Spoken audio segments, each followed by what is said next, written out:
Please? Senator, Republicans control the Senate. Yes, Republicans sir. control the House. Yes, Republicans sir. control the White House. Yes, sir. It's a Republican problem. It certainly is. And we're going to have to fix it. And I believe that part of our base, of the Republican base, is fiscal conservatives. And they're very unhappy. I hear from them all the time. In the House version of this spending bill, there was a provision which said that the Appropriations Committee should have access to taxpayers' tax returns. How did that happen?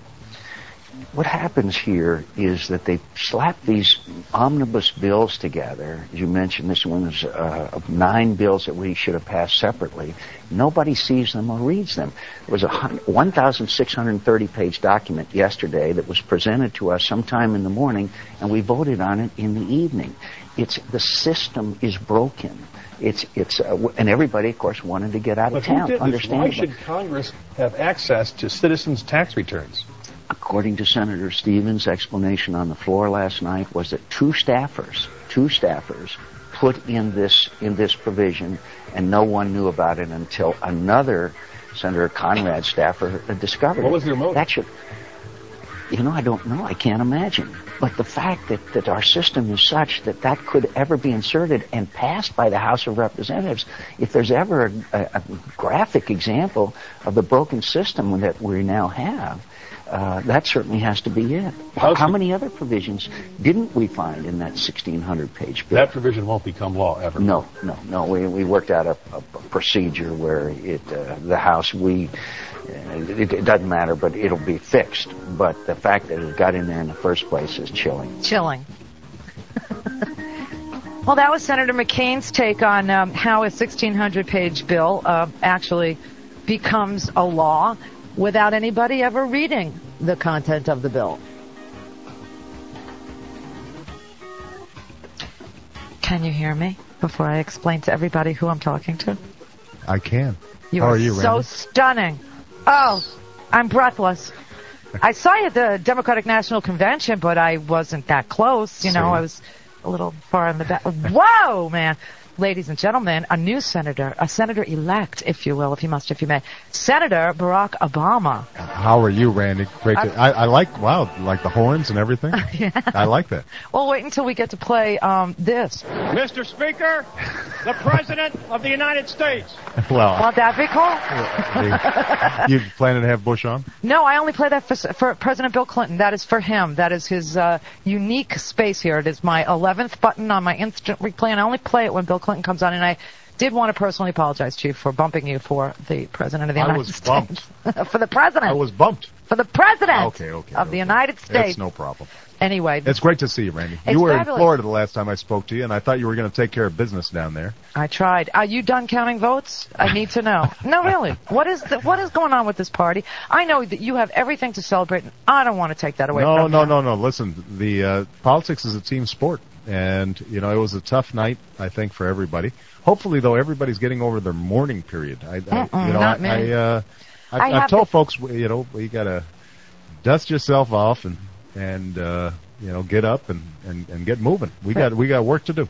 But I have this pet peeve. It's called counting votes. It's a little pet peeve. It's like some women knit and some people, raise poodles. I count votes. It's a hobby I have. I understand. but the fact of the matter is that Bush is the president, and we've got a Republican Congress, and it's going to be important, I think, for the Democrats to think about what are our core principles, what are our core values, how do we communicate them effectively, and it's a good exercise in some self-criticism and some reworking of our agenda. Well, 12 million American families who work continue to be in poverty. These are our values. Another one of my values is counting votes. I just don't think we can move on until we actually have Ohio. I want to look at gnaw on this bone. You know what it is? You know what it is, Senator? I love calling you that. You know what it is? I have this problem with people waiting 8 hours online for anything in America. Right. And when I saw it, I recognized it because I did vote in Florida the last time, and I did vote in 2000 in Florida. I lived there. Right. And I know my votes didn't count. The Supreme Court said stop counting the votes. So there's a situation there, and I can't pretend that there's no situation there. When you see people waiting 8 hours in line, when you see provisional ballots being given, people being challenged like crazy, Right. it sort of kind of reminds you to stop, take a breath, count the votes. So I'm still in vote counting mode, but once we get done and we can figure this out, Right. I certainly hope that somebody will be, able to stop this president from putting very strange things into bills in the middle of the night. Yeah. Stop the Republic. How are we going to do this? I mean, we are definitely a minority party. Well, we're a slight minority, but we live in a system of winner take all, where a small majority gets magnified, and right now they control the branches of government. Look, what I said the weekend after the election is, to the extent that the president wants to put forward some agendas that make sense on issues like tax reform, I'm all for cooperating where we can.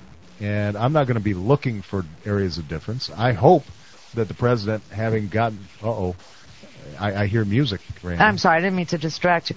Listen, I would love to, be bipartisan and make sure that, we put things where they belong and get our house in order with regard to education and Head Start and all. But already in this lame duck session, they've already been doing some funky stuff. Funky. But what is absolutely true is we've got to have some principles that we stand up for no matter what. I agree with you. I hope you could stay just through this little break so we could talk about what they might be. Okay. Thanks. This is the Randi Rhodes Show.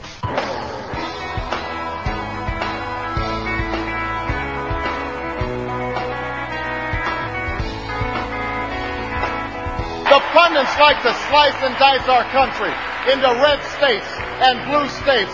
Red states for Republicans, blue states for Democrats. But I've got news for them, too. We worship an awesome God in the blue states.